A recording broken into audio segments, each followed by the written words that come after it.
அஸ்ஸலாமு அலைக்கும் ரஹ்மத்துல்லாஹி வபரகாத்துஹு. இன்றைக்கி நம்ம பார்க்க போகிறது கலிமாவே கனமானது அப்படின்னு ஒரு ஹதீஸ் பார்ப்போம்.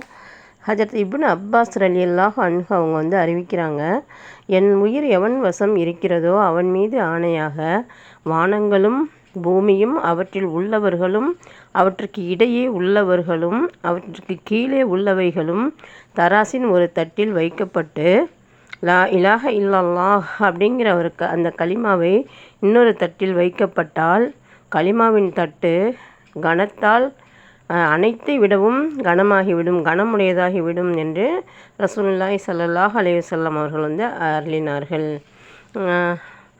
உண்மையில் இந்த கலிமாவுடைய நம்ம கலிமா எந்த அளவுக்கு நம்ம மன தூய்மையோடு நம்ம சொல்கிறோமோ அந்த அளவுக்கு இந்த கலிமா இடையில கனமாயிடும் அப்படின்னு சொல்கிறாங்க. அதனால தான் இந்த லா இலாஹ இல்லல்லாஹ் அப்படிங்கிற கலிமாவை யாராவது மரண தருவாயில் இருந்தால் அவங்களுக்கு சொல்லி கொடுங்க. மரண தருவாயில் இருப்பவங்களுக்கு நீங்கள் லா இலாஹ இல்லல்லாஹ் கலிமாவை சொல்லி கொடுத்தா அவங்க மரணமடை நேரத்தில் இந்த பரிசுத்த கலிமாவை சொல்கிறவங்களுக்கு சொர்க்கம் வாஜிபாயிரும் அப்படின்னு நபி ஸல்லல்லாஹு அலைஹி வஸல்லம் அவங்க சொன்னபோது, யா ரசூலல்லாஹ் ஸல்லல்லாஹு அலைஹி வஸல்லம், உடல் நலத்தோடு இருக்கும்போதே இந்த கலிமாவை சொன்னால் என்ன நன்மை கிடைக்கும் அப்படின்னு சொல்லி சஹாபாக்கள் கேட்குறாங்க.